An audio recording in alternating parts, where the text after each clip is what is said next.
কিভাবে বের করব? হ্যাঁ, এই তো আইডিয়া পেয়েছি। আচ্ছা, ওয়ে চল রে, সামোসা খেতে যাবো। না, আমি খাবো না, তুমি খাও যে। খাবি না, ঠিক আছে। పొట్టల ముట్టాయే చిన్న రత్న కొట్టాయే তুই এখানে কি করতেছিস বে?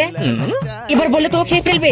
না ভাই, কিছুই না, আমাকে বল না, তাহলে তোকে আমি সাহায্য করবো। ভাই, ওইটার ভেতরে না 2টা কমলা আছে। কি কমলা? আমি তো গেট খুলতে পারছি না। গেট আমি খুলতে পারবো, তাহলে আমাকে একটা দিতে হবে। ঠিক আছে, চলো তোমাকে একটা দিব। আগে তো খোল, তারপরে আমি 2টা নিয়ে পালিয়ে যাবো। খুলেছি নে, ঢুকে পড়। বন্ধুরা, তোমরা দোয়েল পাখিকে ভালোবাসলে ভিডিওতে একটা লাইক করে দাও, আর টিয়া পাখিকে ভালোবাসলে চ্যানেলটিকে সাবস্ক্রাইব করে দাও। আর তুমি কোন ক্লাসে পড়ো সেটা কমেন্ট করে যাও। তাহলে আমাকে একটা দে। দিবই তো, আমাকে আগে বের হতে দাও।